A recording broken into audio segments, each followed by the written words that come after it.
Well, good morning, everybody. Welcome to the next season of the year. Leaf raking,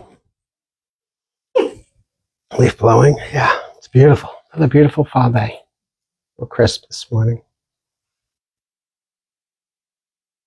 So, as we start our talking on the Noble Eightfold Path,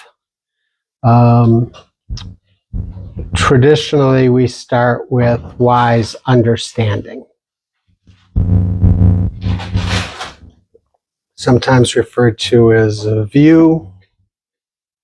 And again, the imagery of the Eightfold Path is generally a wheel, and the spokes are each of the Eightfold Path. But starting with wise or right understanding is really critical in laying the groundwork for the rest of the path. And what right understanding is knowing things as they are. Okay? And that kind of gets into perceptions. We'll get into that in a few minutes. But to alleviate perceptions, suffering, the causes of suffering, of course, the craving, wanting things to be different than they are, we need to understand two really important qualities or understandings, and that's karma and impermanence. Karma is a word that gets bantered about a lot inaccurately in society today. The word karma means action. And that's the karmic. The karmic effect is based on the action.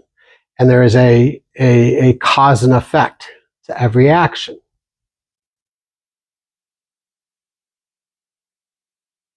The laws of karma, as it relates to the laws of karma, the results are inevitable.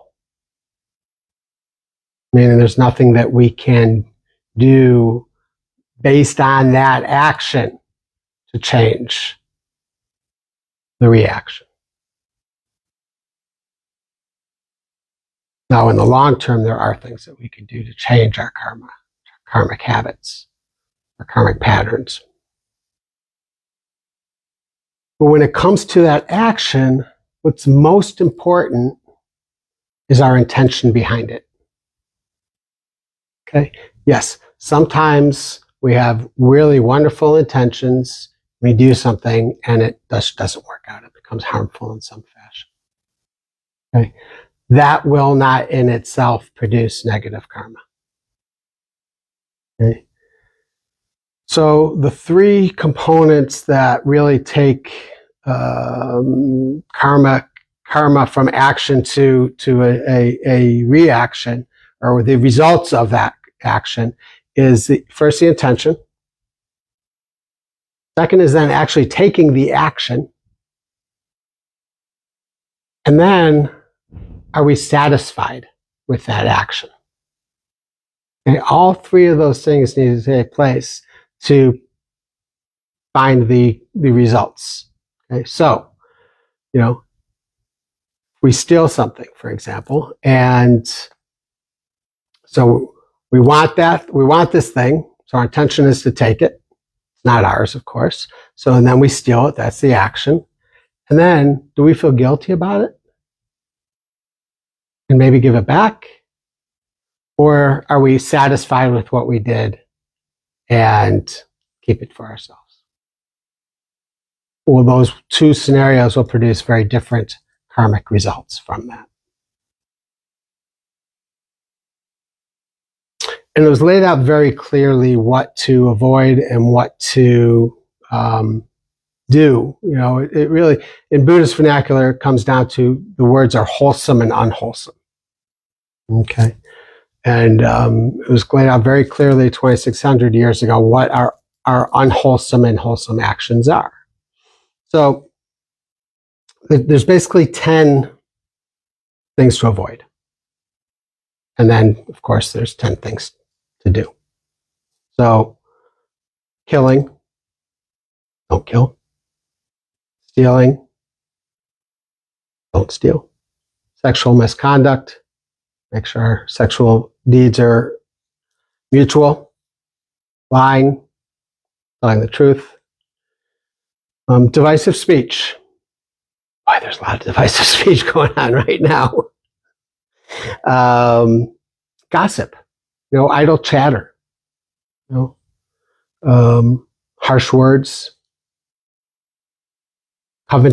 covetousness, wanting what other people's have rather than being happy and joyful for what they have, hating others, trying to befriend everybody.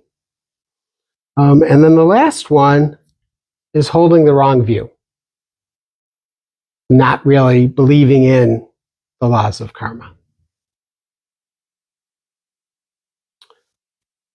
So that's the karmic end of things that we need to understand. The other one I said is impermanence. Okay. At some level, intellectually, we all know that everything is in change and in flux. Yet we still cling. And what we're clinging to primarily is our sense pleasures. Seeing, smelling, tasting, hearing, right? How many times have we sat here and, maybe it's silent and, oh, this is nice. Maybe we hear some birds chirping. Oh, this is even nicer. And then we hear, a train go by. Or a baby screaming downstairs. Right? What's the difference? It's just noise. The difference is our perceptions. Our likes, our dislikes.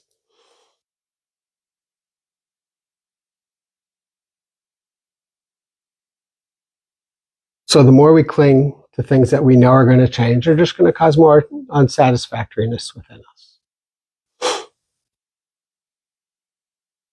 And like I said, I think everybody here knows that here. Okay, but how do we get it from here to here? A true deep understanding. And it really needs to penetrate our being. And we do that by what we're doing today. As we sit, we open our mind, we try and free our mind from all the clutter that we came in with, and really contemplate on the impermanent nature of everything. Contemplate on karma. And really take a deep personal understanding. So it goes off the page into the heart.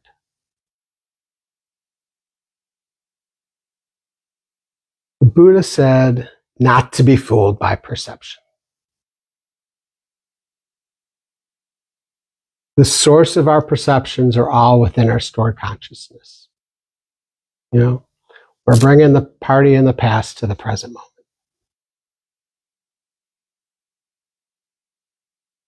Can we truly just live in the present moment without the perceptions, the stories, the added thoughts that we bring to everything we do? So, in actuality, while it's right understanding or right view, all views are wrong. Because if we're viewing it, we're adding to it. We're not just with it. The right view is actually the absence of views. I'll leave you with that. So, and we'll start with our shamatha meditation and really try and bring yourself to the breath.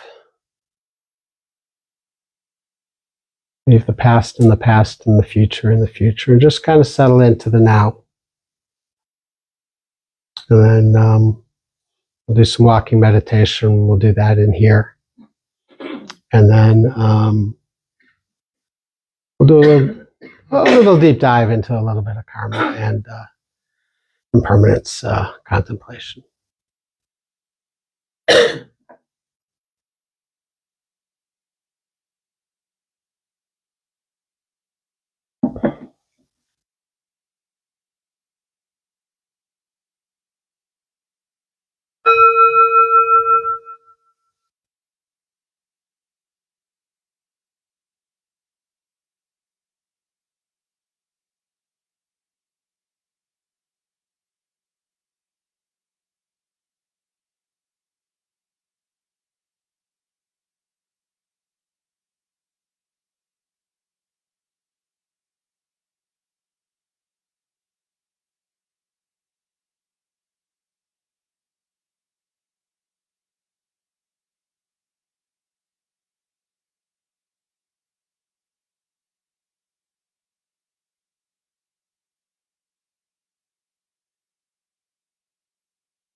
Okay.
Sitting.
As it relates to karma,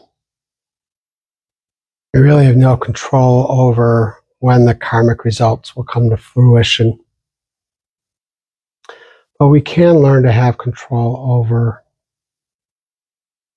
our choice of wholesome versus unwholesome actions. I listed off 10 unwholesome actions, corresponding wholesome actions. Take some time to contemplate in your life, the feeling that you have inside when taking unwholesome actions, taking wholesome actions, recognizing that each of us, all beings everywhere, wish to be happy.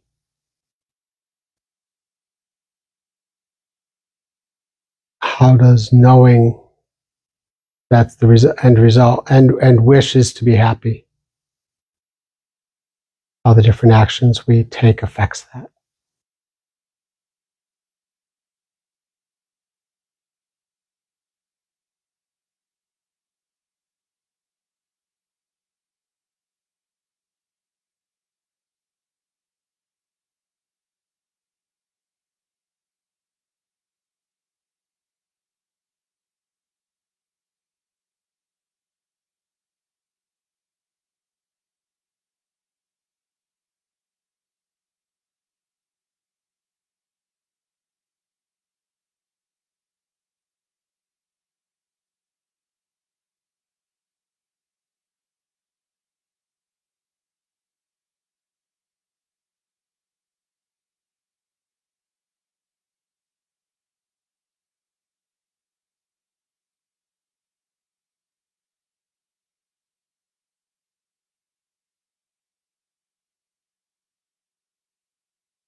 Now I'll invite you to switch gears to impermanence.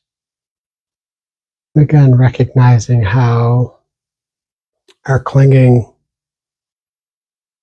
to our sense pleasures, desire for things to be different than they are, how that has affected you in the past,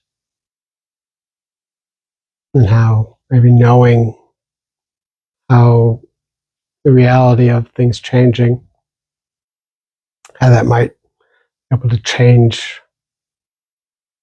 how you respond in the future.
Now for the last few minutes of the practice today, I'll invite you to bring your awareness back to the present moment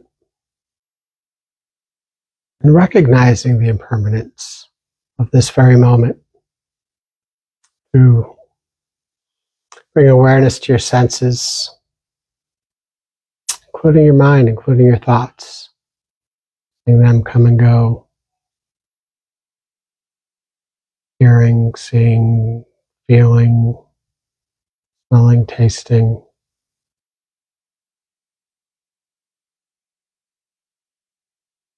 Recognizing that even the breath changes every time we breathe in and breathe out.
Dedication of merit.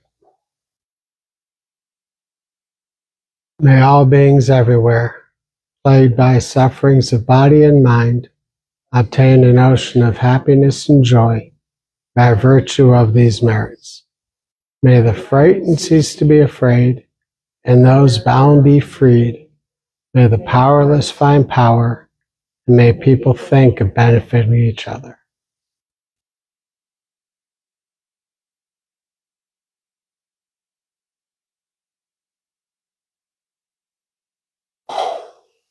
Thank you, everybody. So, a few announcements. Apparently,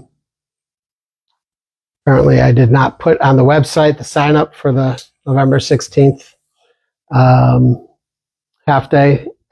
So it's now on the website. So you can sign up for that if you're interested. It's on gratitude and how gratitude is incorporated into our meditative practice and everything in life. Reminder that on Thanksgiving night, if you have nowhere to go, the church has dinner here. There's a postcard on the bulletin board for information RSVP for that. And also in conjunction with the church and the Scouts, we'll be collecting next week items for the homeless. Hats, gloves, scarves, hand warmers, anything. So I'll have a collection box here starting tomorrow, and we'll collect it through the week until next Sunday. I think they're going to package everything up next week. So feel free to bring something for that. And yeah, and then all our regular opportunities this week. Recovery Dharma tomorrow, Wednesday with Tony, Friday morning, Saturday chanting. We'll be back in 2 weeks. We were here yesterday. And of course, we'll be back here next Sunday. And have a spooky Halloween, everybody. Thank you, everybody.